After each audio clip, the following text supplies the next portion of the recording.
Hello, everybody. It's Lucas, and today I'm once again on the floor of my bedroom. And I was thinking of doing a manga reading log because for July, because I actually read quite a bit this month because I was doing quite a few car trips, really long car trips. Reading is always the best way to fill those kinds of times. I'm quite a slow reader, so I don't actually read that much manga in a month, so I guess this was a good month to talk about it. So, first up, I don't have the physical books, but I read volumes 8, 9, and 10 of What Did You Eat Yesterday, which I read them from my local library.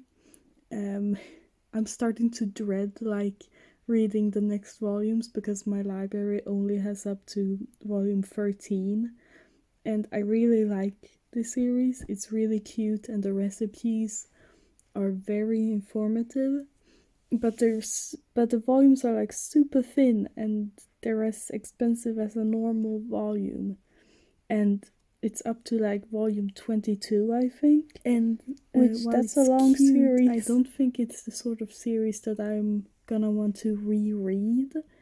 So I don't think I want to buy it, especially because there's no end in sight. I guess if the characters die, they're aging quite fast, so they might just die, and that's when the series ends. Who knows? Maybe their ghost continue to cook. But it would be nice if my library could buy in the rest of the volumes. I'm hoping that if they see that there's at least one person reading them, they will be like, oh yeah, maybe we should buy volume 14 and continue with it. But then, the main series that I read this month was Princess Jellyfish. So I know I read at least from volume 5 to the last volume, which is volume 9, but the volumes are actually omnibuses, so it should be more like I read 10 volumes of it, I guess. 10, 9, something like that. And it's the first work that I read from Akihiko Higashimura, and it was really funny. I love her art. It's really fluid in a way, but oh, of course I turned to the James Bond page. Of course. God damn it, James. But the art is really fluid but still detailed, and I love how many color pages there are, and I love her author's notes. They're always really funny, and the series overall is really funny.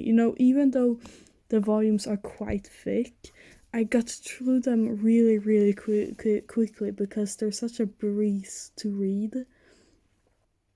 And another thing that I didn't really know about until I got to the last volume is that the last volume is only like the story in itself ends at page 100, but then the rest of the volume has a bunch of interviews with the creator, and you get to see how they produce the chapters, and you have a whole big section that's just a bunch of color pages.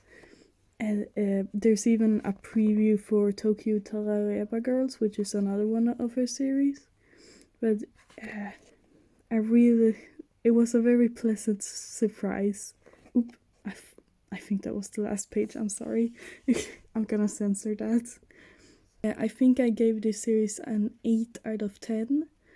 And I know that Higashimura has another series called Blank Canvas, which I've been interested in for a while. And after reading that series is definitely further up on my reading list.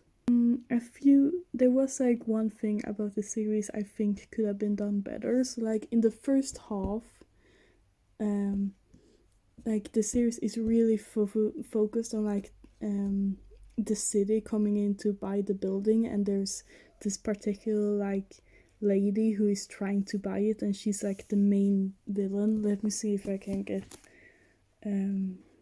this lady was like the main villain for like up until like volume 5 or 6, but then she just suddenly like disappears because this I think he's another like rival fashion designer, and he like comes in and becomes the new main villain, which is exciting and all, but like it ends like that first villain's thing ends so suddenly. Like she had this whole romance with this glasses guy where she seems to have a one-sided crush on him, but that just kind of disappears without getting any conclusion.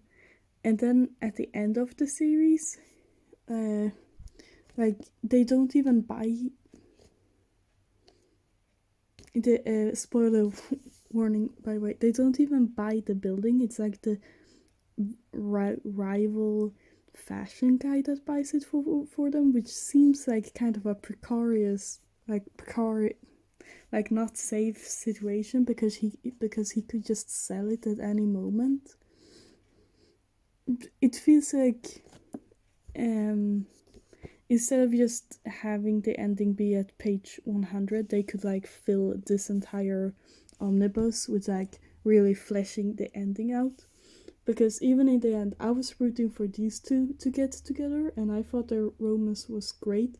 But then in the end, he just like he gets sidelined, and they don't even I guess they had a bit of like a relationship end, but I thought they could have like another conversation about it, and instead these two get together, which like it was clear he like loved her the entire time, but in my opinion, I saw it that she only liked him when he was like in girl mode. Like she felt like she was kind of a bi icon, honestly, but I never really felt like she actually was interested in him romantically, but only as a friend. Well, these two, I was rooting for them. I'm sorry. But yeah, I still really enjoyed it. It was really funny and all that, and I love that all of the dorky characters still got to be dorks until the end, and they got to be like gender non-conforming and all that. Oh, just mentioning gender is like suddenly made me remember that ending about like the secret roommate. What was that? We don't have time for that. The other series I read the entirety of QQ Sweeper, which is basically the prequel to Queen's Quality, which I think you can see. I have volume 1 of Queen's Quality over there. But this was like the prequel, and like if I enjoyed this or not, that was gonna like decide if I was gonna keep collecting Queen's Quality or not. And I did. I gave it a 7 out of 10 because it is quite clear that the end there. I was gonna say that the ending is rushed, but there isn't an ending. The author even admits to it at the end that there wasn't a real ending, but it's just that the series had to end to change its name to Queen's Quality. So I don't think you can judge it too harshly. I think it's good as like a setup series, and it made me intrigued to continue, which I guess was like the whole point of it. I like the concept of the cleaning and all that. I'm looking forward to Queen's Quality because I think the art in that looks better than this.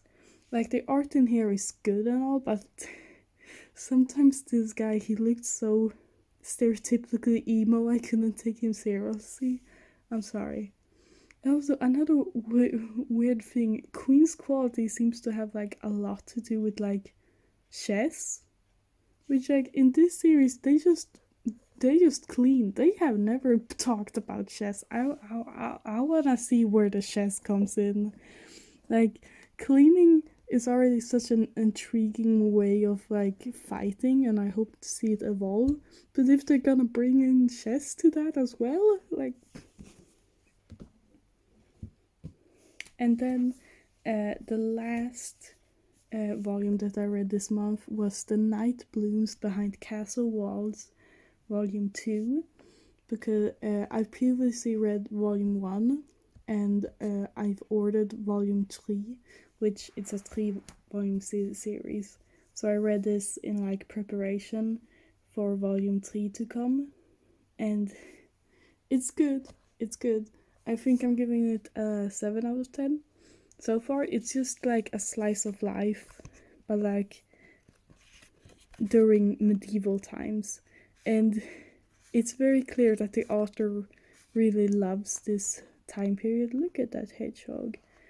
Because the series is just absolutely stuffed with information. Like look at this. The story is going on, and then you will have like random tidbits of like information. It's almost like hard to take it all in because there's so much, but it just feels like reading someone like info dumping to you, which is fun. I'm looking forward to volume 3. By the way, Rosa, I should mention what the series is about. The series is about this kid Rosa, who is that blonde kid there, who is training to be a knight. But the thing is that she's actually a girl, disguised as a boy so that she can train. But like Rosa, like everyone thinks that she's a boy, including this princess. But their relationship is like Rosa seems like in a kid way, they seem quite fond of each other. You know, it's a bit of like a, what do you say, a playground romance. Like, I think Rosa might not be entirely straight, and I don't think she is either. Like, she's gonna get a big surprise in the future. By the way, I enjoyed that they like actually discuss Rosa like getting her period and like going into puberty and stuff. It's always nice when like realistic series like this are realistic even when it comes to like female puberty and stuff. By the way, at the end there was like this knight character who they very ominously said like, oh, he went to get help but he never returned. And I was like, oh no, did he die? Not my bestie. But then like on the last page you see that he's actually out there living his best snufkin life, just wandering around. Like, good for him. So yeah, I think that's it for the month. I'm not sure I'm gonna be doing this every month because, as I said, this was even like a lot for me, even though obviously I didn't. The other Princess Jellyfish volumes are up there, but still, this was quite a lot for me because I'm a slow-ass reader. But let me know if you enjoyed this format. I might instead do like a monthly, like what movies I watched in a month, because especially right now, I am watching movies so much. I am speedrunning through 2024 horror movies. I'm speedrunning through classic horror movies. I'm speedrunning through classic movies overall. I've seen Casablanca now, bitch. I'm educated. Thanks for watching, and Jungenskog just came in here to tell you to like and subscribe, and bye.